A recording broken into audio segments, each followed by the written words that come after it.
ඔක්කොම කට්ටිය hina වෙලා ඉන්නේ නේද? ඒකනේ ඉතින්. ඒකනේ. මේ අහන්නකෝ. ආ. දැන් ඔයාලා මේ නිතර හොයාගෙන පාසිල්ව දන්න ඕනේ ඉතින්. නේද? අද යාළුවෝ ගොඩක් ඇවිල්ලානේ. ඉතින් ඔයාලා මේ දවස්වල හොයාගෙන එනව නේද? කලිනුත් ආවේ. කවුද ආවේ? නෑ. පාසිල් මහත්තයා නෙමෙයි. මේ ළඟදී අර කට්ටිය ගොඩාක් ආවේ. ඔයාලා නාව භාගය නෙමෙයි. අර නාවලා ඔයාලව නාවලා එහෙම ගියේ කවුද? අවුරුදු කුමරියෝ ටිකක් ආව නේද? අවුරුදු කුමරියෝ ටිකක් ආවනේ. ඒ වගේ තමයි මේ පාසිල් මහත්තයාත් මොකද්ද FM රාජ්කුමාරන් ඒ වගේ අවුරුදු කුමරියෝ ටිකක් තමයි මේ එකන් ඇවිල්ලා තියෙන්නේ. සතුටුයි නේද? ඈ ඔයාලට තෑගි ගොඩකුත් අරන් ඇවිල්ලා. ඈ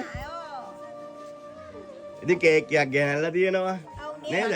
තාසිලි බැලුවද කවුරු හරි අවුරුදු කුමරෙක් කවුරු හරි ඉන්නවද? මේ ඔක්කොම කුමරලා තමයි. ලස්සනයි.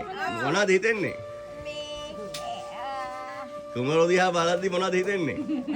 ආදරේ තමයි බලන්නේ. අය කුමාරියෝ ලස්සනයි. කුමාරියෝ ටික කැතයිද? කුමාරියෝ ටික ගොඩක් ලස්සනයි. ඒ අතරේ කුමාරියෝ කීප දෙනෙක් ඉන්නවා ලස්සනයි. කීප දෙනෙක්ද ඉන්නේ? නෑ මං අහන්නේ මේ කුමාරයෝ කාටවත් හිත ගියාද? හිත ගිය කුමාරයෙක්. ඔයාගේ ජජ්මන්ට් එක තමයි අද. ඔයා කවුද? ඔයා විනිශ්චය කරන්නකෝ බලන්න. ඔයා විනිශ්චය කරන්නකෝ බලන්න. කාටද කැමති කියලා ඉන්නේ? සාමල දෙපේ නේද? හරි කොණ්ඩේ පුටුට්ටක් ගැට ගහලා කුවියා. ආයද?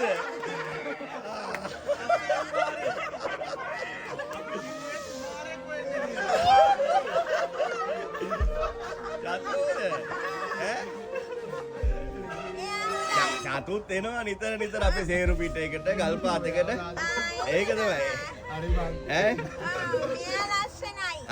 හරි චතුව තේරුවනේ නා ඈ අපි කට්ටිය අපුඩයක් ගාමු වෙන චතුට